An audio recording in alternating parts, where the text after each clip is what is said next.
ನಮಸ್ಕಾರ ಸ್ನೇಹಿತರೆ, Kannada jobs corner YouTube ಚಾನೆಲ್ಗೆ ಎಲ್ಲರಿಗೂ ಸ್ವಾಗತ.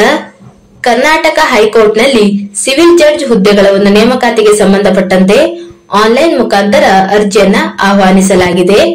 ಇನ್ನು ಈ ಹುದ್ದೆಗೆ ಸಂಬಂಧಪಟ್ಟಂತೆ ಏಜ್ ಲಿಮಿಟ್, ಎಜುಕೇಶನಲ್ ಕ್ವಾಲಿಫಿಕೇಶನ್ ಹಾಗೂ ಸೆಲೆಕ್ಷನ್ ಪ್ರೊಸೀಜರ್ ಅನ್ನ ಈ ಒಂದು ವಿಡಿಯೋದಲ್ಲಿ ಮುಂದೆ ನೋಡ್ತಾ ಹೋಗೋಣ. ನಮ್ಮ ಚಾನೆಲ್ ಅನ್ನ ಯಾರಾದ್ರೂ ಹೊಸದಾಗಿ ನೋಡ್ತಾ ಇದ್ರೆ ಸಬ್ಸ್ಕ್ರೈಬ್ ಮಾಡಿ ಹಾಗೂ ಪಕ್ಕದಲ್ಲೇ ಇರುವಂತಹ ಬೆಲ್ ಬಟನ್ ಅನ್ನ ಕ್ಲಿಕ್ ಮಾಡಿ. ಈ ಒಂದು ಹುದ್ದೆಗಳಿಗೆ ಆನ್ಲೈನ್ ಮುಖಾಂತರ ಅರ್ಜಿ ಸಲ್ಲಿಸಲು ಕೊನೆಯ ದಿನಾಂಕ ಮಾರ್ಚ್ 12, 2025 ಅಭ್ಯರ್ಥಿಗಳಿಗೆ ಆನ್ಲೈನ್ ಮುಖಾಂತರ ಅರ್ಜಿ ಸಲ್ಲಿಸಲು ಅವಕಾಶ ಇರುವಂತದ್ದು. ಒಟ್ಟು 158 ಸಿವಿಲ್ ಜಡ್ಜ್ ಹುದ್ದೆಗಳು ಖಾಲಿ ಇರುವಂತದ್ದು. ಇದರಲ್ಲಿ 28 ಹುದ್ದೆಗಳು ಬ್ಯಾಕ್ಲಾಗ್ ಹುದ್ದೆಗಳಾಗಿರುತ್ತವೆ. ಇನ್ನು ಈ ಒಂದು ಹುದ್ದೆಗೆ ಸಂಬಂಧಪಟ್ಟಂತೆ ಎಜುಕೇಶನಲ್ ಕ್ವಾಲಿಫಿಕೇಶನ್ ಮತ್ತು ಏಜ್ ಲಿಮಿಟ್ ಅನ್ನ ನೋಡ್ತಾ ಹೋಗೋಣ. ಈ ಹುದ್ದೆಗಳನ್ನ ನೇರ ನೇಮಕಾತಿ ಮತ್ತು ಸೇವಾನಿರತ ಅಭ್ಯರ್ಥಿಗಳು ಈ ಒಂದು ಅಡಿಯಲ್ಲಿ ನೇಮಕಾತಿಯನ್ನ ಮಾಡಿಕೊಳ್ಳಲಾಗ್ತಾ ಇರುವಂತದ್ದು. ಇನ್ನು ನೇರ ನೇಮಕಾತಿ ಅಡಿಯಲ್ಲಿ ಎಜುಕೇಶನಲ್ ಕ್ವಾಲಿಫಿಕೇಶನ್ ಮತ್ತು ಏಜ್ ಲಿಮಿಟ್ ಅನ್ನ ನೋಡ್ತಾ ಹೋಗೋದಾದ್ರೆ, ಈ ಹುದ್ದೆಗಳಿಗೆ ಅರ್ಜಿ ಸಲ್ಲಿಸುವಂತಹ ಅಭ್ಯರ್ಥಿಗಳು ಕಾನೂನು ಪದವಿಯನ್ನ ಪಡೆದುಕೊಂಡಿರಬೇಕು. ಜೊತೆಗೆ ಕಡ್ಡಾಯವಾಗಿ ವಕೀಲರಾಗಿ ನೋಂದಣಿಯನ್ನ ಮಾಡಿಕೊಂಡಿರಬೇಕಾಗಿರುತ್ತದೆ. ಇನ್ನು ಏಜ್ ಲಿಮಿಟ್ ಅನ್ನು ನೋಡ್ತಾ ಹೋಗೋದಾದ್ರೆ, SC ST ಮತ್ತು ಕ್ಯಾಟಗರಿ 1 ಅಭ್ಯರ್ಥಿಗಳಿಗೆ 40 ವರ್ಷಗಳವರೆಗೆ ಅರ್ಜಿ ಸಲ್ಲಿಸಲು ಅವಕಾಶ ಇರುವಂತದ್ದು. ಇನ್ನು OBC ಅಭ್ಯರ್ಥಿಗಳಿಗಾದರೆ ಅಂದರೆ category 2A, 2B, 3A, 3B ಈ ಒಂದು ಅಭ್ಯರ್ಥಿಗಳಿಗೆ ಗರಿಷ್ಠ 38 ವರ್ಷದವರೆಗೆ ಅಭ್ಯರ್ಥಿಗಳಿಗೆ ಅರ್ಜಿ ಸಲ್ಲಿಸಲು ಅವಕಾಶ ಇರುವಂತದ್ದು. ಇನ್ನುಳಿದಂತಹ ಅಭ್ಯರ್ಥಿಗಳಿಗೆ 35 ವರ್ಷಗಳವರೆಗೆ ಅರ್ಜಿ ಸಲ್ಲಿಸಲು ಅವಕಾಶ ಇರುವಂತದ್ದು. ಇನ್ನು ಎಕ್ಸ್ ಸರ್ವಿಸ್ ಮೆನ್ ಗಳಾಗಿದ್ದರೆ ಅವರಿಗೆ 3 ವರ್ಷಗಳ ಒಂದು ಏಜ್ ರಿಲ್ಯಾಕ್ಸೇಷನ್ ಇರುವಂತದ್ದು. ಇನ್ನು ಸೇವಾನಿರತ ಅಭ್ಯರ್ಥಿಗಳಿಗಾದರೆ ಈ ಹುದ್ದೆಗಳಿಗೆ ಅರ್ಜಿ ಸಲ್ಲಿಸುವಂತಹ ಅಭ್ಯರ್ಥಿಗಳು ಕಾನೂನು ಪದವಿಯನ್ನ ಪಡೆದುಕೊಂಡಿರಬೇಕು. ಇನ್ನು ಏಜ್ ಲಿಮಿಟ್ ಅನ್ನು ನೋಡ್ತಾ ಹೋಗೋದಾದ್ರೆ, SC ST ಅಭ್ಯರ್ಥಿಗಳಾದರೆ 43 ವರ್ಷದವರೆಗೆ ಅರ್ಜಿ ಸಲ್ಲಿಸಲು ಅವಕಾಶ ಇರುವಂತದ್ದು. ಇನ್ನುಳಿದಂತಹ ಅಭ್ಯರ್ಥಿಗಳಿಗೆ 40 ವರ್ಷಗಳವರೆಗೆ ಅರ್ಜಿ ಸಲ್ಲಿಸಲು ಅವಕಾಶ ಇರುತ್ತದೆ. ಇನ್ನು ಸೇವಾನಿರತ ಅಭ್ಯರ್ಥಿಗಳು ಕರ್ನಾಟಕ ಉಚ್ಚ ನ್ಯಾಯಾಲಯದಲ್ಲಿ ಅಥವಾ ಕರ್ನಾಟಕ ಉಚ್ಚ ನ್ಯಾಯಾಲಯದ ವ್ಯಾಪ್ತಿಗೆ ಒಳಪಡುವಂತಹ ಜಿಲ್ಲಾ ನ್ಯಾಯಿಕ ವಿಭಾಗದಲ್ಲಿ ಕರ್ತವ್ಯನ ನಿರ್ವಹಿಸ್ತಾ ಇರಬೇಕು. 2ನೇ ಪಾಯಿಂಟ್ ನೋಡೋದಾದ್ರೆ, ಪ್ರಾಸಿಕ್ಯೂಷನ್ ಮತ್ತು ಸರ್ಕಾರಿ ವ್ಯಾಜ್ಯ ನಿರ್ವಹಣೆ ಇಲಾಖೆಯಲ್ಲಿ ಸಹಾಯಕ ಸರ್ಕಾರಿ ಪ್ರಾಸಿಕ್ಯೂಟರ್ ಅಥವಾ ಹೆಚ್ಚುವರಿ ಸರ್ಕಾರಿ ನ್ಯಾಯವಾದಿಗಳಾಗಿ ಕಾರ್ಯವನ್ನ ನಿರ್ವಹಿಸುತ್ತಿರಬೇಕು.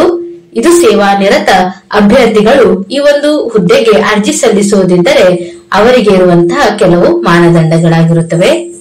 ಇನ್ನು ಅಂಗವಿಕಲ ಅಭ್ಯರ್ಥಿಗಳಾಗಿದ್ದರೆ ಸಿವಿಲ್ ನ್ಯಾಯಾಧೀಶರ ವೃಂದಗಳಿಗೆ ಸೇರಿದಂತಹ ಎಲ್ಲಾ ನೇರ ನೇಮಕಾತಿಗಳಲ್ಲಿ 4% ಹುದ್ದೆಗಳನ್ನ ಖಾಲಿ ಇರಿಸಲಾಗಿರುವಂತದ್ದು.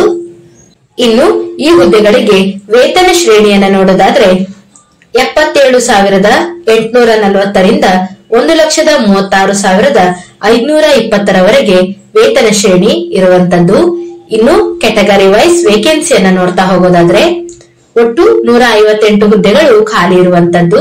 ಇದರಲ್ಲಿ 24 ಹುದ್ದೆಗಳು ಬ್ಯಾಕ್ಲಾಗ್ ಹುದ್ದೆಗಳಾಗಿರುತ್ತವೆ.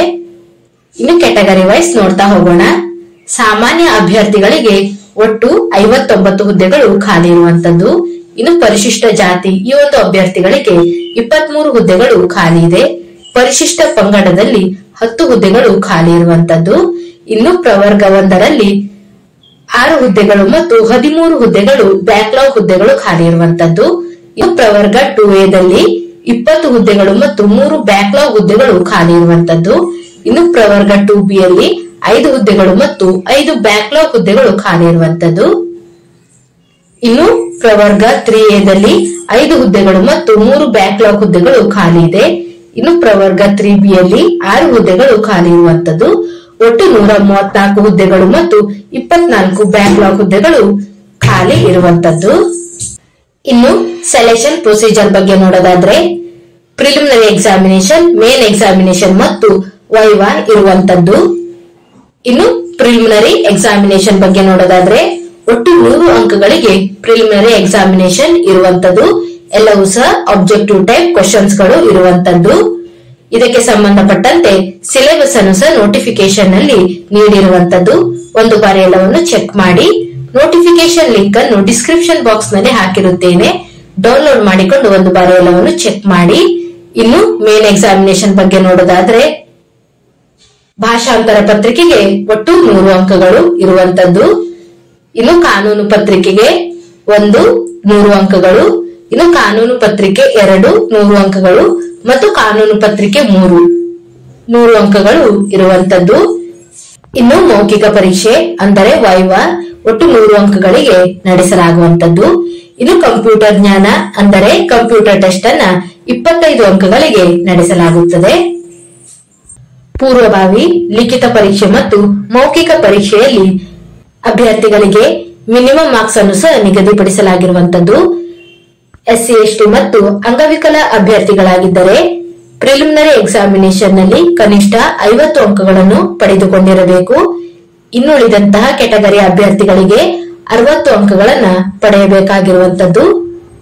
ಮೇನ್ ಎಕ್ಸಾಮಿನೇಷನ್ ನಲ್ಲಿ ಮಿನಿಮಮ್ ಮಾರ್ಕ್ಸ್ ಅನ್ನು ನೋಡೋದಾದ್ರೆ, SC ST ಮತ್ತು ಅಂಗವಿಕಲ ಅಭ್ಯರ್ಥಿಗಳಿಗೆ ಮೇನ್ ಎಕ್ಸಾಮ್ ನಲ್ಲಿ ಕನಿಷ್ಠ 40 ಅಂಕಗಳನ್ನು ಪಡೆದುಕೊಂಡಿರಬೇಕು ಮತ್ತು ಇತರ ಅಭ್ಯರ್ಥಿಗಳಾಗಿದ್ದರೆ 50 ಅಂಕವನ್ನ ಪಡೆದುಕೊಳ್ಳಬೇಕು. ಇನ್ನು ವೈವಾ ಅಂದರೆ ಮೌಖಿಕ ಪರೀಕ್ಷೆಯಲ್ಲಿ SC ST ಮತ್ತು ಅಂಗವಿಕಲ ಅಭ್ಯರ್ಥಿಗಳಿಗಾದರೆ ಕನಿಷ್ಠ 40 ಅಂಕಗಳನ್ನ ನಿಗದಿಪಡಿಸಲಾಗಿದೆ ಮತ್ತು ಇನ್ನುಳಿದಂತಹ ಕೆಟಗರಿಯ ಅಭ್ಯರ್ಥಿಗಳಾದರೆ 50 ಅಂಕವನ್ನ ನಿಗದಿಪಡಿಸಿರುವಂತದ್ದು.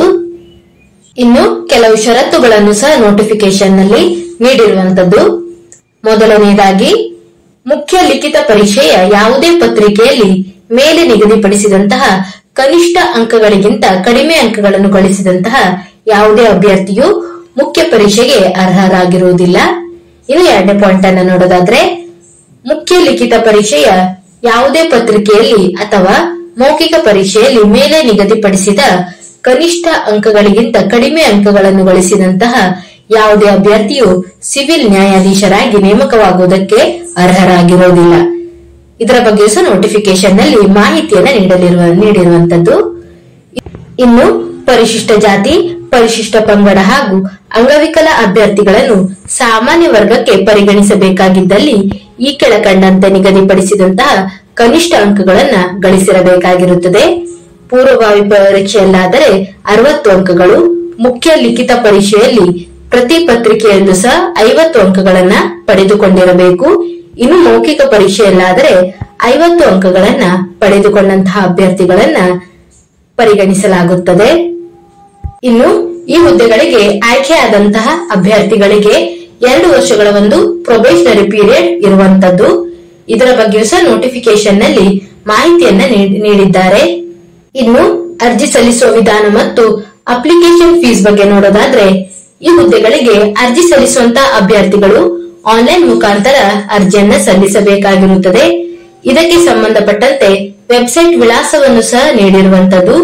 karnataka.judiciary.kar.nic.in ಈ ಒಂದು ವೆಬ್ಸೈಟ್ ಮುಖಾಂತರ ಅಭ್ಯರ್ಥಿಗಳು ಆನ್ಲೈನ್ ಮೂಲಕ ಅರ್ಜಿಯನ್ನ ಸಲ್ಲಿಸಬಹುದು.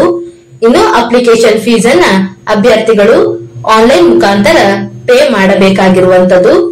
SBI ಮೂಲಕ ಒಂದು ಅಭ್ಯರ್ಥಿಗಳು ಆನ್ಲೈನ್ ಪೇಮೆಂಟ್ ಅನ್ನ ಮಾಡಬೇಕಾಗಿರುತ್ತದೆ. ಇನ್ನು ಅರ್ಜಿ ಸಲ್ಲಿಸಲು ಮತ್ತು ಅಪ್ಲಿಕೇಶನ್ ಫೀಸ್ ಅನ್ನ ಪೇಮೆಂಟ್ ಮಾಡಲು ಕೊನೆಯ ದಿನಾಂಕವನ್ನ ಸಹ ನೋಟಿಫಿಕೇಶನ್ ನಲ್ಲಿ ನೀಡಿರುವಂತದ್ದು. ಮಾರ್ಚ್ 12, 2025 ಒಳಗೆ ಅಭ್ಯರ್ಥಿಗಳು ತಮ್ಮ ಅಪ್ಲಿಕೇಶನ್ ಮತ್ತು ಅಪ್ಲಿಕೇಶನ್ ಫೀಸ್ ಅನ್ನ ಪೇಮೆಂಟ್ ಮಾಡಬೇಕಾಗಿರುವಂತದ್ದು. ಇನ್ನು ಅಪ್ಲಿಕೇಶನ್ ಫೀಸ್ ಬಗ್ಗೆ ನೋಡೋದಾದ್ರೆ, ಪೂರ್ವಭಾವಿ ಪರೀಕ್ಷೆಯ ಒಂದು ಶುಲ್ಕ ಅಂದರೆ ಪ್ರಿಲಿಮಿನರಿ ಎಕ್ಸಾಮಿನೇಷನ್ ನ ಒಂದು examination fees category 2A, 2B, 3A, 3B ಮತ್ತು ಸಾಮಾನ್ಯ ಅಭ್ಯರ್ಥಿಗಳಿಗಾದರೆ 1,000 ರೂಪಾಯಿ ಎಕ್ಸಾಮಿನೇಷನ್ ಫೀಸ್ ಇರುವಂತದ್ದು. ಉಳಿದಂತೆ SC ST ಕೆಟಗರಿ 1 ಮತ್ತು ಅಂಗವಿಕಲ ಅಭ್ಯರ್ಥಿಗಳಿಗಾದರೆ 500 ರೂಪಾಯಿ ಎಕ್ಸಾಮಿನೇಷನ್ ಫೀಸ್ ಇರುತ್ತದೆ. ಇನ್ನು ಮೇನ್ ಎಕ್ಸಾಮಿನೇಷನ್ಗೆ ಒಂದು ಎಕ್ಸಾಮಿನೇಷನ್ ಫೀಸ್ ಅನ್ನು ನೋಡೋದಾದ್ರೆ, general merit category 2A, 2B, 3A, 3B ಈ ಒಂದು ಅಭ್ಯರ್ಥಿಗಳಿಗೆ 1,500 ರೂಪಾಯಿ ಎಕ್ಸಾಮಿನೇಷನ್ ಫೀಸ್ ಇರುವಂತದ್ದು ಮತ್ತು SC/ST ಮತ್ತು ಕ್ಯಾಟಗರಿ 1 ಹಾಗೂ ಅಂಗವಿಕಲ ಅಭ್ಯರ್ಥಿಗಳಿಗಾದರೆ 750 ರೂಪಾಯಿ ಎಕ್ಸಾಮಿನೇಷನ್ ಫೀಸ್ ಇರುತ್ತದೆ. ಕರ್ನಾಟಕ ಹೈಕೋರ್ಟ್ನಲ್ಲಿ ಖಾಲಿ ಇರುವಂತಹ ಸಿವಿಲ್ ಜಡ್ಜ್ ಹುದ್ದೆಗೆ ಸಂಬಂಧಪಟ್ಟಂತಹ ಮಾಹಿತಿಯಾಗಿರುತ್ತದೆ. ಈ ಒಂದು ವಿಡಿಯೋ ನಿಮಗೆ ಇಷ್ಟವಾಗಿದ್ದಲ್ಲಿ ಒಂದು ಲೈಕ್ ಮಾಡಿ, ಶೇರ್ ಮಾಡಿ ಹಾಗೂ ಸಬ್ಸ್ಕ್ರೈಬ್ ಮಾಡಿ. ಜೊತೆಗೆ ಪಕ್ಕದಲ್ಲೇ ಇರುವಂತಹ ಬೆಲ್ ಬಟನ್ ಅನ್ನ ಕ್ಲಿಕ್ ಮಾಡಿ. ಏನಾದರೂ ಡೌಟ್ಸ್ ಇದ್ದರೆ ಕಮೆಂಟ್ ಬಾಕ್ಸಿನಲ್ಲಿ ಕಮೆಂಟ್ ಮಾಡಿ. ಇನ್ನೂ ಹೆಚ್ಚಿನ ಮಾಹಿತಿಗಾಗಿ ನಮ್ಮ ಚಾನೆಲ್ ಅನ್ನು ಸಬ್ಸ್ಕ್ರೈಬ್ ಮಾಡಿ.